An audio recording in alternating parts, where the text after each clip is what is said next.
на нашата традиција со предавања на Рускиот центар. За вечерва избравме да ви го представиме Рускиот музеј во Санкт Петербург, кој што е можно значен музеј, и да позборуваме малку за неговите ремек дела, ќе кажам. Од тој огромен фонд, таа огромна ризница, издвоивме 20 примераци, 20 слики, за кои што ќе сакаме да позборуваме. Јас, со оглед на тоа што се многу сакам да кажам, си направив краток концепт, за да можам да ја убрзам целата постапка. Инаку, кога зборуваме за Рускиот музеј во Санкт Петербург, знаете, обично никако, за жал, станува настана на овој музеј, и ќе ви кажам зошто. Затоа што луѓето кога доаѓаат во Ермитаж, главната точка, фокусот им е, кога доаѓаат во Санкт Петербург, фокусот им е Ермитаж.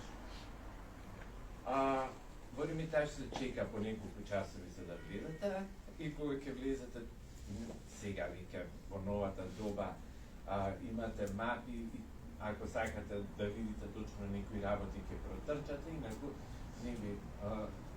тој е огромен и има направено пресметка дека доколку сакате да го видите Ермитаж, сите експонати и да се задржите на секоја слика по само една минута, ќе ви бидат потребни 1,5 година со 8 работни часа. Но, јас малку ќе бидам пристрасен. Јас во принцип многу го сакам Рускиот музеј во Санкт Петербург и можам и точно и да кажам зошто, а тоа е причината што тоа покажува руската уметност, целата нејзина историја, започнувајќи од 10-тиот век, а до денес. Ѓаби не се нарекува руски музеј. И ќе започнам со еден цитат на императорот Александар III, кој што на својот професор на Императорската академија на уметностите, кој што бил негов личен професор, тоа е Алексеј Боголюбов, тој предава го учел императорот и неговата сопруга да слика. Тој пишува: често и сериозно размислувам за потребата во Петербург да се основа музеј на руската уметност. Москва има приватната, но одлична Третјаковска галерија, која тој, како што слушам, ќе му остави награда, а ние немаме ништо. И од овие зборови на царот ќе поминат некои си 15 години, за во 1898 година да биде основана установата од клучно значење за руската национална култура. Инаку императорот Александар III бил страстен колекционер на дела на руските сликари и веќе во 1894 година неговата колекција броела речиси 600 слики. Тој во известна смисла, можам да кажам дека бил љубоморен на Павел Третјаков, собственикот на Третјаковската галерија. И знаете, можна често се случувале помеѓу нив ситни расправи, ако можеме да кажеме, иако императорот Александар III навистина го ценел Павел Третјаков и оно што го правил, меѓутоа тој му бил љубоморен за многу дела кои што Третјаков ги поседувал во својата колекција. Третјаков бил човек со извонредно чувство за уметност и точно знаел да ги препознае делата, така што узем доаѓале во неговите раце. Третјаковската галерија, таа во Москва се наоѓала Москва во тоа време се доживувала како стара престолнина, таа се доживувала како центар на словенскиот дух. На Александар III навистина му било мощно и важно да отвори музеј токму во Петербург, во престолнината, и на тој начин од европска престолница, или како што ја создал Петар Велики, практично да направи престолнина на руската уметност. Како што веројатно знаете, во Ермитаж, значи, тоа се колекции на европска уметност. Семејството Романови навистина биле големи љубеници во уметноста. Значи, започнувајќи од Екатерина Велика, која што била денес, ја сметаме за најголемата руска императорка, која што ги продолжува реформите на Петар Велики и Велика, таа била навистина восхитена од европската култура и купувала многу слики од европските сликари. И ако одите во Ермитаж, ќе видите дека има неколку сали там холандски сликари, неколку сали француски сликари и така натаму. Меѓутоа, Александар III сметал дека е потребно да се стави акцент токму на руската уметност и таа да се издвои нели како посебна. Тој нема да го дочека отворањето на овој музеј. Не најдено по какво влегување ќе почине. Меѓутоа, неговата желба, заветна желба, ќе исполни неговиот син, последниот император Николај II, кој што како место, централно место за музејот, ќе го одреди Михайловскиот дворец. Практично тој ќе биде откупен од страна на Руската империја, нели како држава, од наследниците на императорот Павел. Со делата кои што има оставено неговиот татко Александар III биле распределени во различни дворци, меѓутоа тој потоа ги успева да ги собере на едно место и истовремено да откупи и други дела кои што ќе влезат во оваа колекција, меѓутоа кои што се наоѓале кај други членови на семејството Романови. Во тој момент музеот заземал 37 сали на Михайловскиот дворец и тие биле поделени во 10 оддели. Денес на музеот не припаѓа и корпусот Бенуа. Како што реков, Михайловскиот, односно инженерскиот замок, потоа Мермерниот дворец, кој им припаѓал на потомците на императорот Николај I, како и Строгановскиот дворец и летниот дворец на Петар I.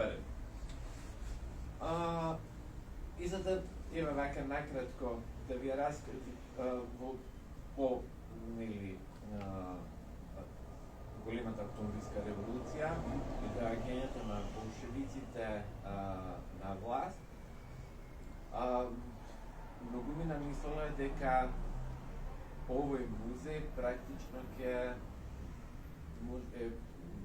да кажам ќе пропадне, ќе изгуби од своето значење, но апсолутно не било така.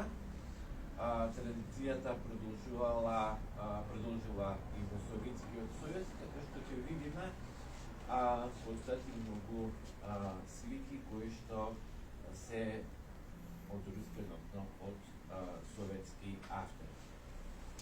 И да не должам многу, ќе започнем со список на слики за кои што сакам да изборувам. Првата е на Орест Кипренски. Тоа е портрет на Евгар Давидов.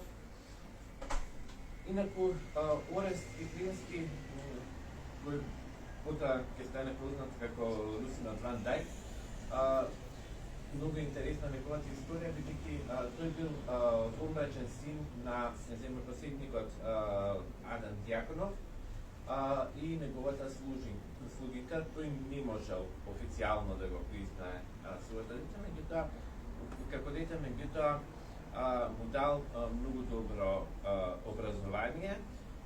Бил запишан на Академијата за убави уметности во Санкт Петербург. Управата на Академијата го забележала неговиот талент, така што му помогнала потоа, тоа му помогнало, му давало поттик за творење. Инаку, Кипренски е главно портретист и интересно е што портретот што тој на почетокот од својата кариера, еден од портретите што го насликал, бил прикажан, поставен во галеријата Уфици, а многу интересно што еден друг негов портрет бил помешан како дело на Рембрандт. Орест Кипренски денес во луѓето го препознаваат според легендарниот портрет на Александар Пушкин. Меѓутоа, сепак позната е и оваа негова слика од рускиот двор, тоа е портретот на гусарот Давидов, кој што практично е херој на татковинската војна од 1812 година. Тоа е онаа војна што Русија ја водела со Франција, односно со Наполеон, и која што на крај не ги освојувала. Следната е Карл Брюлов. Сликата се нарекува Последниот ден на Помпеја. Ова е добра. Кемизините во некои слики ќе бидат полоша резолуција, меѓутоа тоа е она што навистина се потрудив да го најдам со дет да ви ги прикажам целосно. Инаку Карл работел на оваа слика 6 години. Тој за неа патувал во Италија и одел кај урнатините на Помпеја. Сликата е со димензии 4,5 на 6,5 метри. Најпрво била поставена во Милано, а потоа била преместена во Ермитаж. Од Ермитаж, со основањето на Рускиот музеј, таа си го наоѓа своето место. Во мокната ерупција на Везув во 79-та година од нашата ера, околните градови практично биле покриени со лава, која што имала било неколку метри. Карл практично ги прикажува последните моменти од животот на славната Помпеја. Повеќето жители успеале да го напуштат градот пред катастрофата. Сепак, како што знаете, илјадници засекогаш останале на улиците и оваа слика е предадена во Рускиот музеј за неговото отворање во 1897 година. Ајвазовски, Деветиот бран. Ајвазовски е најзначајниот руски маринист, кој што патен се родил на брегот на Црното море. на Крим и токму таму практично почнал поминувал најмногу време наблюдувајќи ги тие водни пейзажи. Тој истовремено бил и офицер, сликар на главниот поморски штаб. Во своите дела е преокупиран со годината стихија. Токму ова дело се смета како најпознато, највпечатливо. На платното е доловено море по бура, како што можете да видите луѓето кои што преживеале бродолом се обидуваат да се спасат на малечки катарки и загрижено го гледаат бранот кој што може во секој момент да ги поклопи.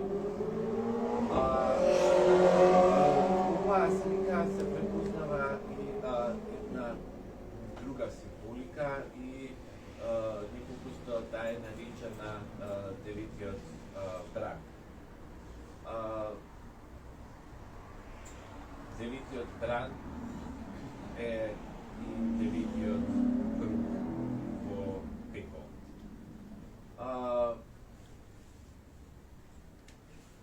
Така што Ајвазовски не можеме да го сметаме само како маринист кој што се сликал водата кој многу голем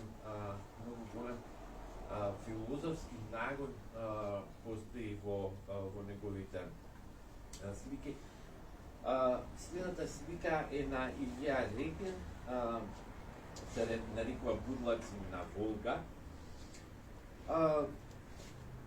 Репин е еден од највпечатливите руски реалисти, работел со голем успех во различни жанрови. Во неговото творештво се бројуваат дури 20 портрети на славниот писател Лев Николаевич Толстој. Еден од тие портрети постојано се прикажува кога се зборува за Толстој, инаку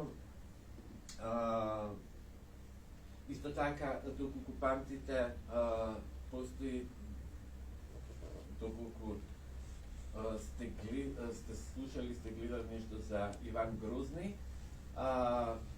Илија Репин ја има насликано и сликата Иван Грозни и неговиот син Иван на 16 ноември 1581 година. Инаку оваа слика Будлаци на Волга припаѓа на жанровското сликарство. Во неа е прикажан тешкиот живот, тешкиот бит на народот. Инаку оваа слика заминала на светската изложба во Виена, а оттаму дури потоа е купена од член на императорското семејство. Мощна интересна слика на Василий Вершагин, која што се нарекува покрај портата на џамијата.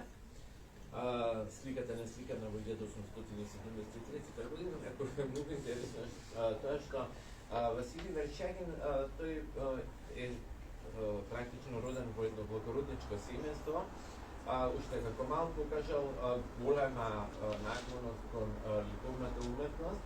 Меѓутоа, знаете, неговите родители, како благородници, сметале дека нивниот син треба да има некакво занимање со кое што нешто со кое што ќе се бави во својот живот, така што му велеле дека сликарството е глупост и запишан е во офицерската школа, потоа во морнаричкиот кадетски корпус, каде што тој како дипломец така своевлаво потоа се запишува на Санкт Петербургската академија на уметностите. И за волја на вистината тој почнува да работи во воена служба, меѓутоа работи во воена служба како сликар. Оваа слика е дел од така наречената туркестанска серија и е втора по значење по сликата Апотеоза на војната. Доколку го знаете Вершагин, тоа е онаа слика каде што се прикажани еден куп черепи.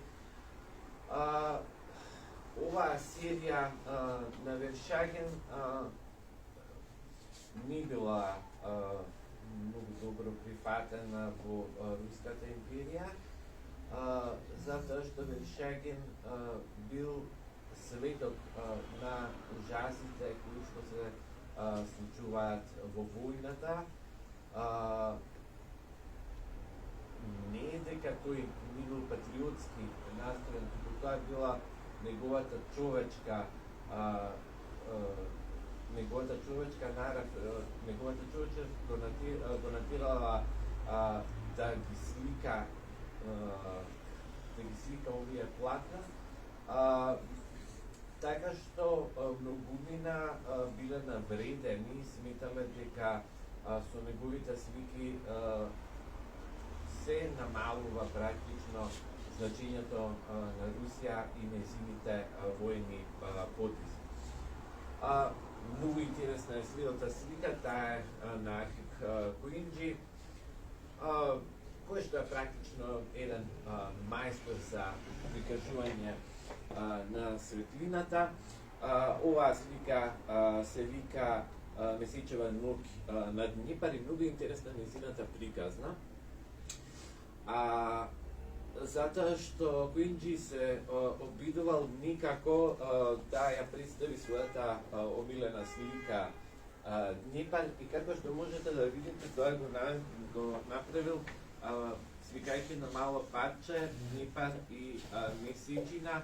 И она што навистина до ден денешен поразила сликата е од 1880 година, кога кажам мајстор за представување на светлината, го кажав поради тоа што, ако можете да забележите, има представено една неонска светлина, а неонот тогаш како светлина апсолутно не била позната никај. Виктор Весницов, неговата слика Витез на Разбаќа, која што го покажува од една страна борбениот пат на Руската империја, но и она со кој што војниците се среќаваат во војната. Сликата е длабоко символична, затоа што, како што може да видите, не знае каде ќе тргне, дали ќе тргне лево или десно. Насекаде има гаврани, има гробови и има останки од други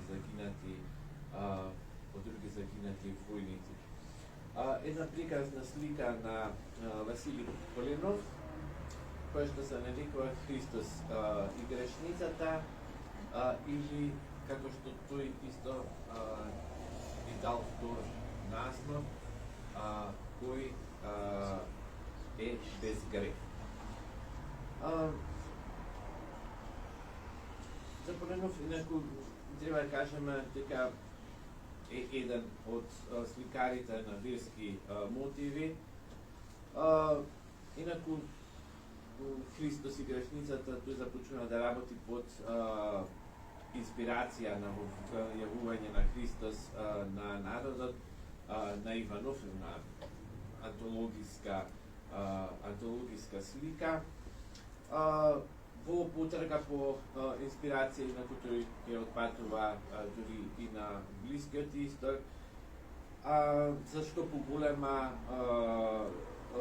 впечатливост и автентичност тој прави голем број скици на голем број луѓе, но исто така, што е можно важно, прави и голем број скици на куки и голем број скици на луѓе, за да може што поверно да ги прикаже како градбите, така и природата, но и лицата. Знаете, зборуваме за 1888 година, не 21 век, кога имаме телевизија, интернет и секој патувал. Значи, доколку Климнов сакал или туку така нешто да наслика, ќе насликал, меѓутоа, како што можете да забележите, лицата се точно од она место од каде што и се случува самата сцена. Василий Суриков со уште една, да кажеме, војна тематика. Тоа е преминот на Суворов преку Алпите во 1799 година. Тој Суриков е познат по своите историски слики, историски платна, кои што се огромни. Истовремено тој ја има насликано таа огромна слика од Третјаковската галерија Болярката Морозова, која што е една од, да кажеме, 3-4 слики во Третјаковска галерија, што навистина ќе ве остават без здив. Инаку, токму оваа слика во Рускиот музеј е исто така многу впечатлива, затоа што раскажува за швајцарскиот поход на руската армија, кој што ја предводи полководецот Александар Суворов, и многу е важно што Суворов во оваа слика не е прикажан како портрет на еден војсководец, туку е покажан во, да кажеме со денешни зборови, во акција. Повторно слика на Илија Репин, ношна телесна, извинете што е ваков квалитетот. Сликата се вика Запорожци, значи жители на Запорожје. Инаку, исто така сликата, и оваа слика има втор наслов, односно жителите на Запорожје му пишуваат писмо на турскиот султан.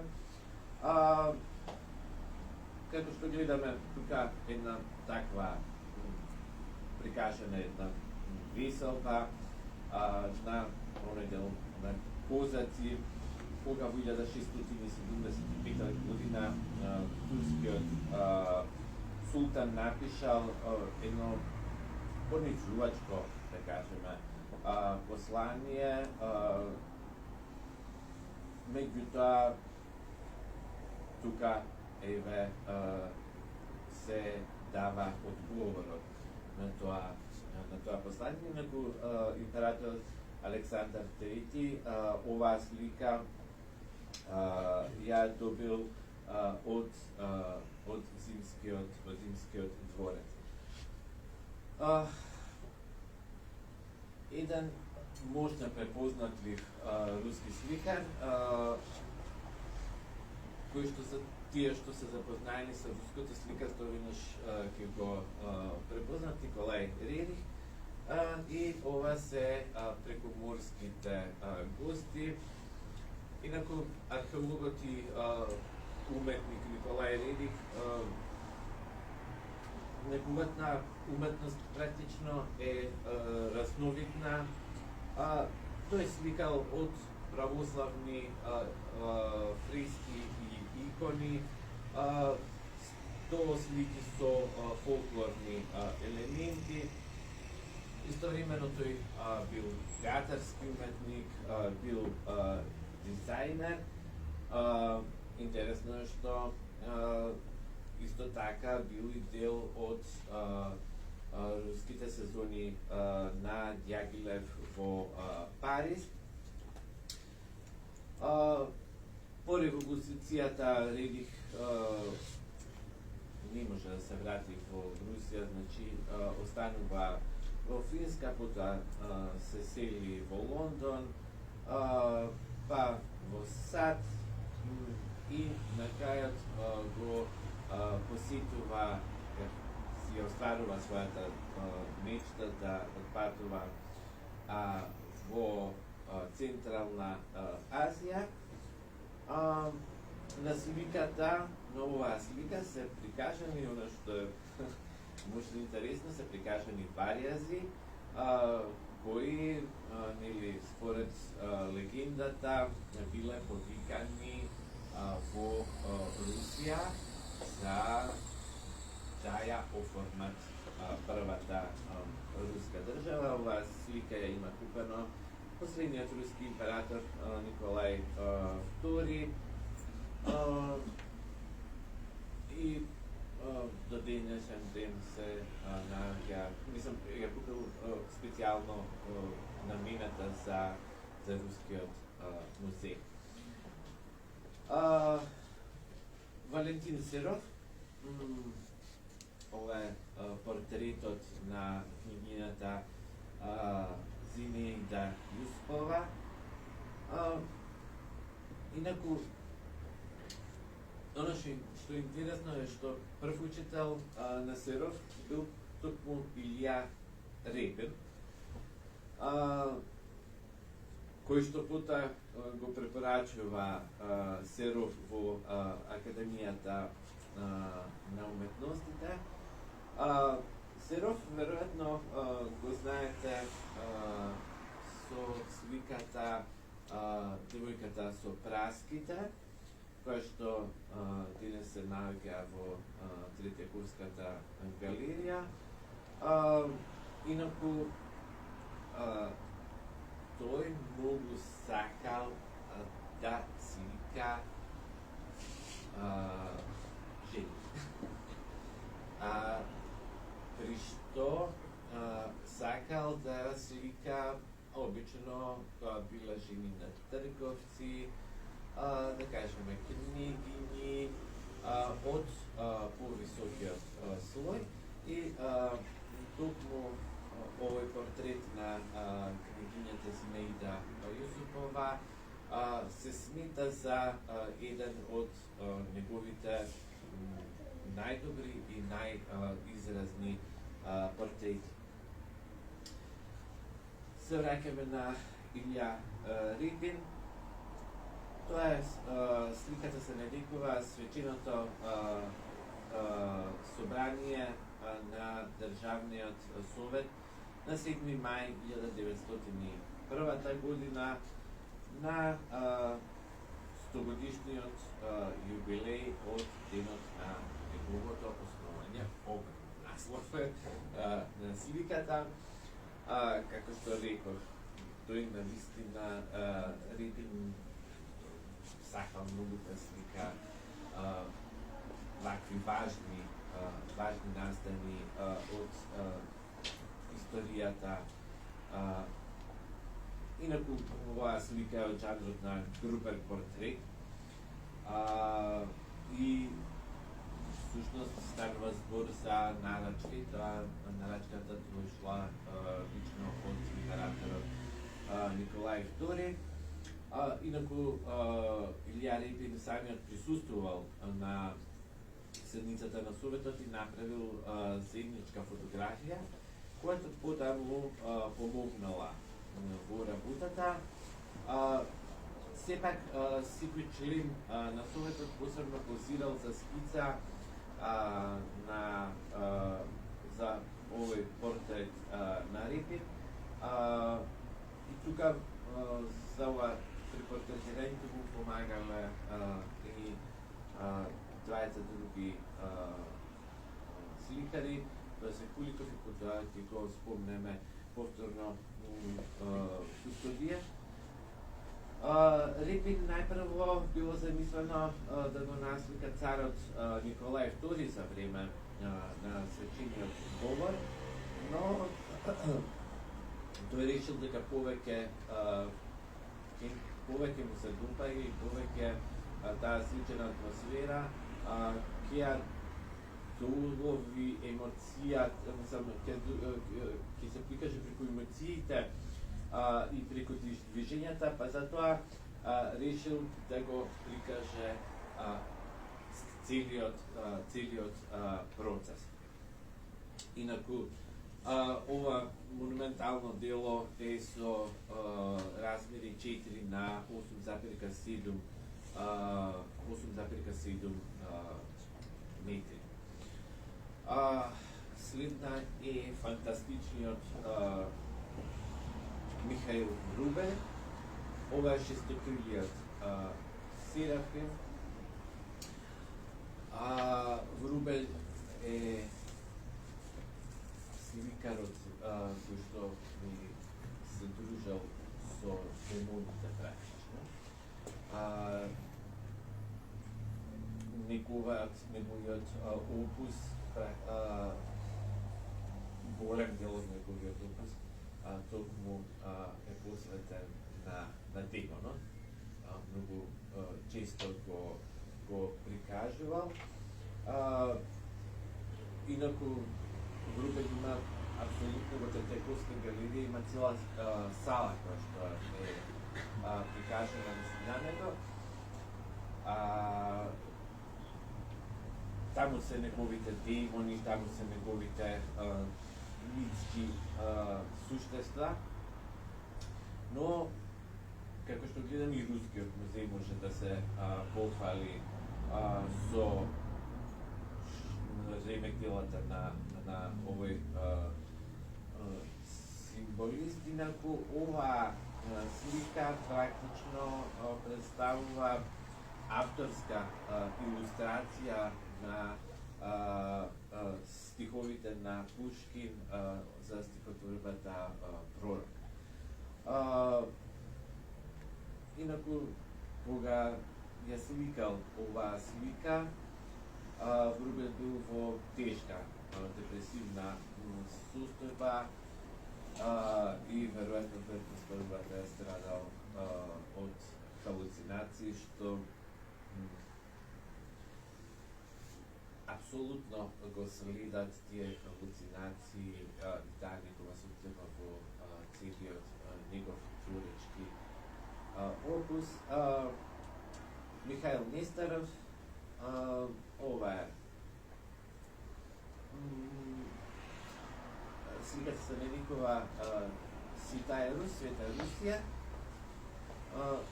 Зошто е важна?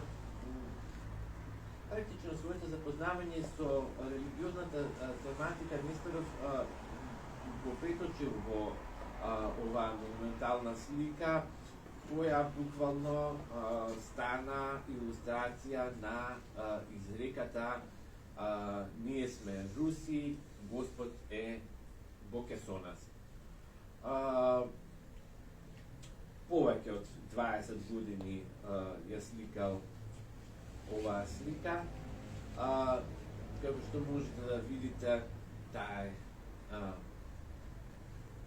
можеме со денешен јазик да ја опишеме како религиозно, фантастично, реалистичка слика.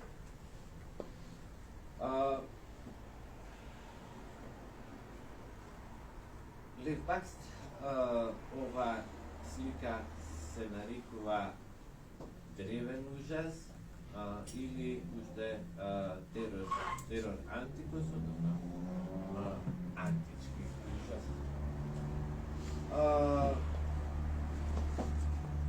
Инаку би сакал да кажем дека практично се прославил како театарски уметник, кога работел заедно со Сергеј Дјагилев на руските сезони. Освен тоа, тој исто така многу добро просперирал во жанрот на книжевна илустрација. Оваа слика Терор Антикус, преку неа сакал тој да ја прикаже практично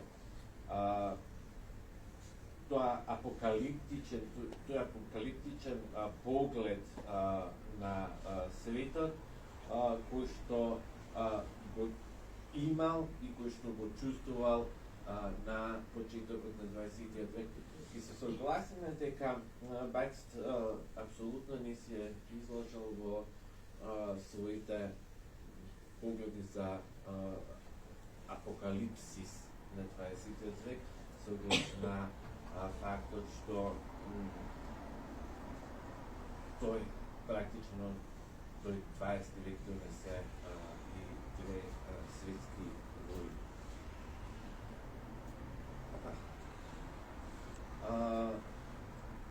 Повторно Валентин Сиров, портретот на Ида Рубинштейн. Слика која што своевремено предизвикала големи бурни реакции кај јавноста. Сакам да напоменам дека Ида Рубинштейн е практично една од најпознатите руски балерини од крајот на 19-тиот и почетокот на 20-тиот век. Ида Рубинштейн била толку позната што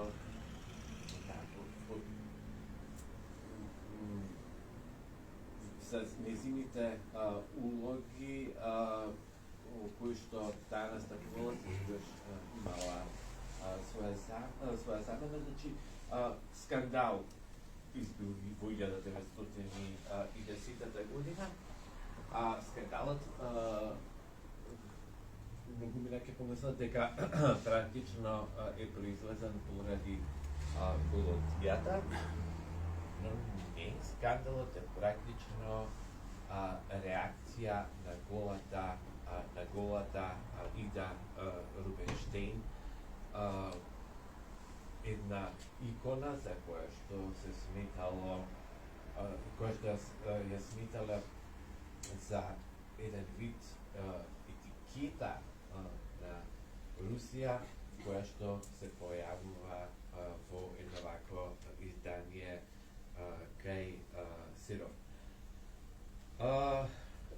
Нешто што мене многу ме возбудува Наталија Гончарова, сликата велосипедист.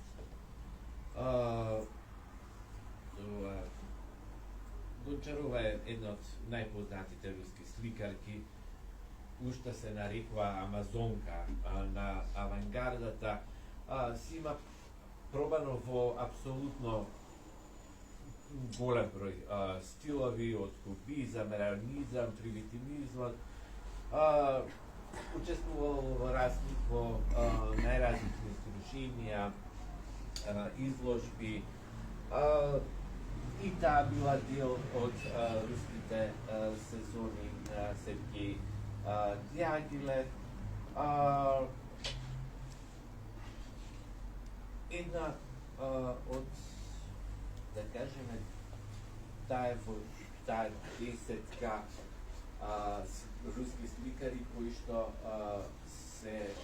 чии слики се најскапо продадени.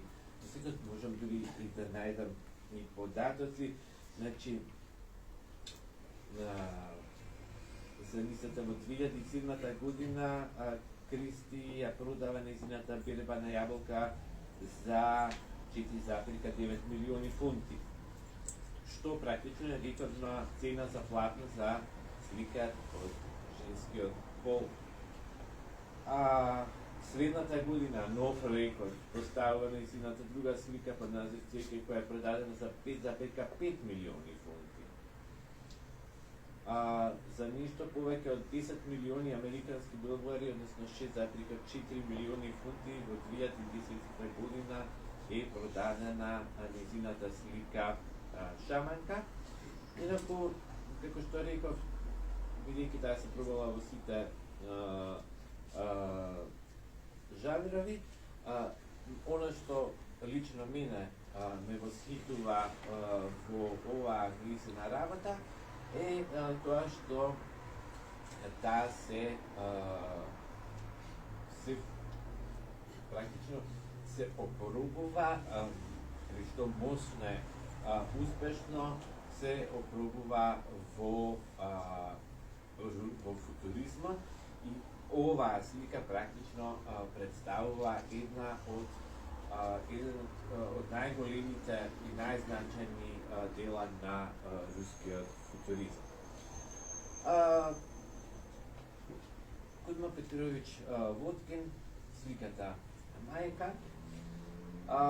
Петрович Водкин е многу познат, неговите слики се навистина многу познати. И најголемиот дел се наоѓаат во Трикаковската галерија. Тука гледаме еден портрет кој што исто така е, да кажеме, значаен. Иако представник на авангардата, Петров Водкин инаку започнува со работа на иконописи и сцени од народниот живот и предпоставувам дека знаете што се случува на сликава, што всушност представува за тие што нема да се сетат, значи тоа е Богородица со младинчето, меѓутоа прикажена нормално во едни руски, во едно руско обкружување. Натан Артман, веројатно сликата што јас најмногу ја сакам во Рускиот музеј, тоа бидејќи е портрет на великата поетеса Ана Ахматова.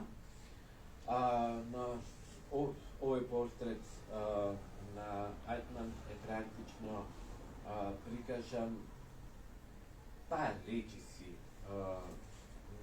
на секој надпис што е објавен за Ана Ахматова. Инаку Ана Ахматова била инспирација за огромен број мажи, за голем број сликари, некои модиљани, кои што така има насликано нејзин портрет.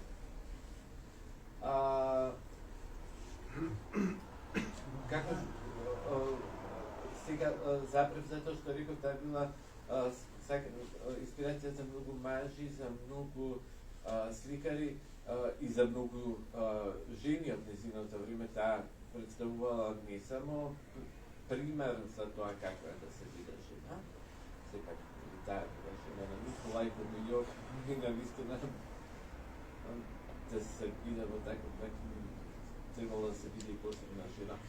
Она што го истакнува овој портрет е неговата апсолутна реалистичност. Доколку погледнете убаво, Артман апсолутно не се обидувал великата поетеса да ја прикаже во најубаво светло. За Ахматова се знае дека немала убав нос. Немањето убав нос може да се види на нејзините слики. Ана Ахматова како млада секако била витка, слаба, меѓутоа била do толку слабо што била изслушана. Прикажано е и тоа, како што можете да видите во лабарантините под низиниот брат, тоа го истакнуваат. Меѓутоа, она што е големо во овој портрет на Ана Ахматова Найтман е тоа што тој представува поетесата во сите нејзина величина и грациозност. Веројатно, јас треба малку да побрзам.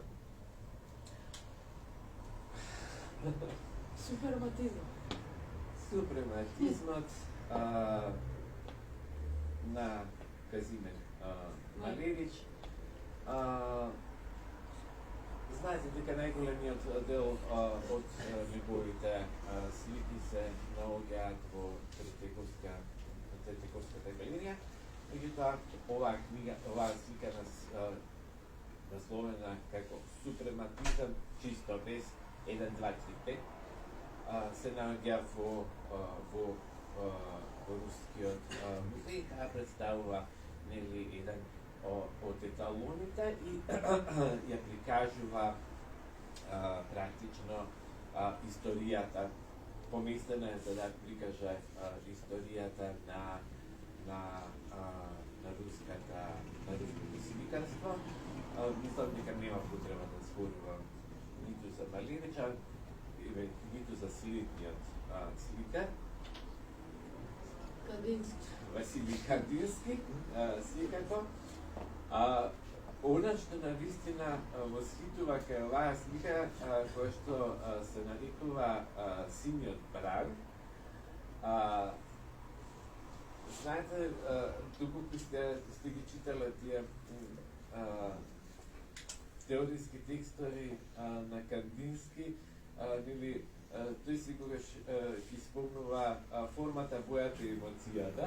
И токму на оваа слика Синиот бран имаме една апсолутна емоција, едно чувство кое што го доживуваме, не чувства да предизвика никакво, можеби, кај некој предизвика некакво определено чувство, некаква определена емоција, туку, знаете, едно сеопфатно чувство, дали тоа ќе биде некаква радост, некаква исполнатост и така натаму, сепак тоа е она што сакал да го постигне Кандински со оваа слика. Како што спомнав, Кустодиев следниот. Оваа слика која што се налечува Трговка пие чај.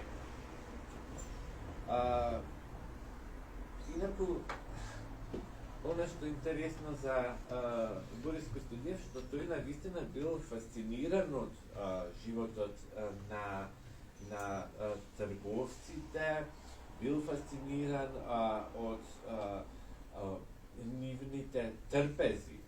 Знаете, да се фасцинираш од трпези. И оваа слика, не знам колку можете да се бележите, навистина представува апсолутно до детај како изгледала практично жена на трговецот, односно семејство, да кажеме на едно трговско семејство. Во тој период интересно е што оваа слика е направена една година по големата октомвриска револуција. Како што ви е познато, трговскиот сталеж во тој период паднал во немилост, но сепак Кустодиев продолжил со својата фасцинација и оваа слика природно наоѓа свое место во Рускиот музеј. Шагал. Мислам дека да, нема потреба. Шагал. Сликата се нарекува Прошетска. Шагал, како што знаете, јас имам измешани лично чувства кон Шагал. Меѓутоа, морам да кажам, навистина, понекогаш е тешко за некои работи да се суди знаејќи ја биографијата, дали е тоа на актер, дали е тоа на писател, дали е на сликар. Шагал се родил во пожар. И затоа смета дека цело време тој бега од нешто, мајка му го спасила бегајќи целото нивно мало практично било пожарено, како бебе, и тој смета дека поради тоа и целиот негов живот тој некаде бега на некое друго место.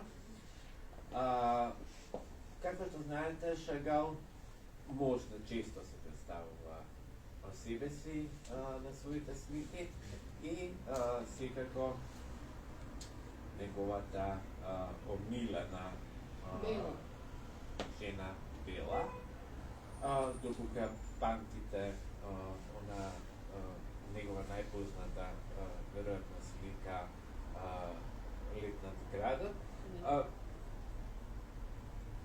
Да кажеме, ова е продолжение на Лет над градот, односно прошетка.